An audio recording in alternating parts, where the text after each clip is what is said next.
नमस्कार, मैं सुष्मिता मिश्रा। आप देख रहे हैं 4 PM न्यूज़ नेटवर्क। मध्य पूर्व में ईरान और इजराइल के बीच छिड़ी जंग ने पूरी दुनिया को हिलाकर रख दिया है। इस बीच भारत में आम आदमी पार्टी के राज्यसभा सांसद संजय सिंह ने एक तीखा हमला देकर केंद्र की बीजेपी सरकार और प्रधानमंत्री नरेंद्र मोदी को जमकर निशाने पर लिया। संजय सिंह ने पाक अधिकृत कश्मीर और भारत पाक सीज फायर को लेकर सरकार की नीतियों पर सवाल उठाए। साथ ही अमेरिका राष्ट्रपति डोनाल्ड ट्रंप की भूमिका को लेकर भी तीखी आलोचना की। उनके बयान ने दिल्ली से लेकर जम्मू कश्मीर तक सियासी हलचल मचा दी है। आपको बता दें कि 13 जून 2025 को शुरू हुए इजराइल के ऑपरेशन राइजिंग लाइन ने ईरान के परमाणु और सैन्य ठिकानों पर हमले किए। इसके जवाब में ईरान ने ऑपरेशन 2 प्रॉमिस 3 के तहत 400 से अधिक बैलिस्टिक मिसाइलें और ड्रोन दागे।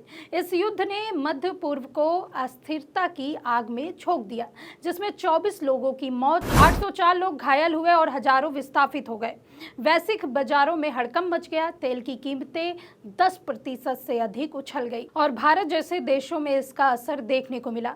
वहीं इस संकट के बीच भारत ने संयमित कूटनीति अपनाई। पीएम नरेंद्र मोदी ने क्षेत्रीय स्थिरता पर जोर दिया और बातचीत के जरिए समाधान की वकालत। लेकिन इस वैश्विक मंच पर भारत की चुप्पी और नीतियों को लेकर विपक्ष ने सवाल उठाने शुरू कर दिए। आम आदमी पार्टी के राज्यसभा सांसद संजय सिंह ने इस मौके को बीजेपी को घेरने का सुनहरा अवसर बनाया।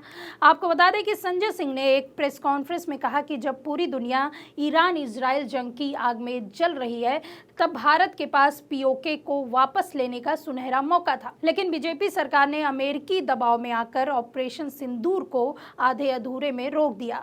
यह देश के साथ विश्वासघात है और उन्होंने दावा किया कि 9 और 10 मई 2025 को पाकिस्तान की ओर से हुए हमलों को भारत के स्वदेशी आकाश तीर डिफेंस सिस्टम ने नाकाम किया था। इस दौरान भारत की सेना ने पीओके और बलूचिस्तान में दबदबा बनाया था, लेकिन अचानक सीज फायर की घोषणा ने सैन्य रणनीति को कमजोर कर दिया।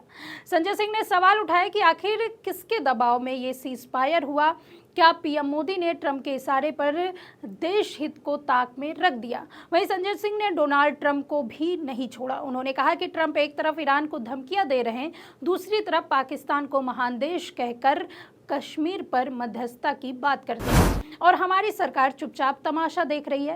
संजय सिंह ने ट्रंप के उस बयान का जिक्र किया जिसमें उन्होंने ईरान को 60 दिन का अल्टीमेटम दिया था और इजराइल के हमलों की जानकारी होने की बात कही थी। और उन्होंने तंज कसते हुए कहा कि ट्रंप ने तो साफ कह दिया था कि वो इजराइल के सबसे बड़े सहयोगी हैं। फिर बीजेपी सरकार क्यों अमेरिका की गोद में बैठकर पीओके पर फैसले ले रही है? क्यों भारत की विदेश नीति अब व्हाइट हाउस से चल रही है? संजय सिंह ने यह भी आरोप लगाया कि ट्रंप की मध्यस्थता की पेशकश और पाकिस्तानी सेना प्रमुख आसिम मुनीर के साथ उनकी मुलाकात भारत के हितों के खिलाफ है। संजय सिंह ने बीजेपी को भारतीय झूठा पार्टी करार देते हुए कहा कि ये लोग दिन रात राष्ट्रवाद का ढोल पीटते हैं, लेकिन जब पीओके को वापस लेने का मौका आया तो अमेरिका के सामने घुटने टेक दिए और उन्होंने सरकार से मांग की कि सीज फायर की शर्तों को संसद में सार्वजनिक किया जाए। जनता को हक है कि वो जाने आखिर किसके दबाव में हमारी सेना को पीछे हटने को कहा गया।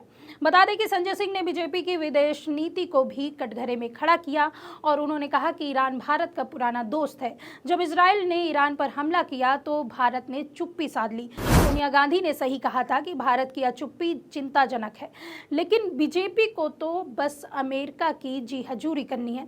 आपको बता दें कि संजय सिंह ने पीओके और बलूचिस्तान को लेकर बीजेपी की नीतियों पर सवाल उठाते हुए कहा कि जब पाकिस्तान कमजोर था तब भारत को पीओके और बलूचिस्तान में अपनी स्थिति मजबूत करनी चाहिए। लेकिन बीजेपी ने ऑपरेशन सिंदूर को आधे अधूरे में छोड़ दिया और उन्होंने दावा किया कि भारतीय सेना ने ऑपरेशन के दौरान शानदार प्रदर्शन किया, जिसकी रक्षा मंत्री राजनाथ सिंह ने भी तारीफ की थी। लेकिन सीज फायर ने सैनिकों के बलिदान को बेकार कर दिया। वहीं पीओके हमारा अभिन्न हिस्सा है। बीजेपी हर चुनाव में इसका राग अलापती है, लेकिन जब मौका मिला तो चुपके से पीछे हट गए। यह देश की जनता के साथ धोखा है। संजय सिंह ने ईरान इजराइल युद्ध के संदर्भ में भारत की भूमिका पर भी सवाल उठाए और उन्होंने कहा कि जब पूरी दुनिया इस युद्ध की आग में जल रही है, तब भारत को अपनी कूटनीति से मध्य पूर्व में शांति की पहल करनी चाहिए थी। लेकिन मोदी सरकार ने सिर्फ बयानबाजी की और उन्होंने सोनिया गांधी के बयान का समर्थन करते हुए कहा कि ईरान के साथ भारत के ऐतिहासिक संबंध हैं।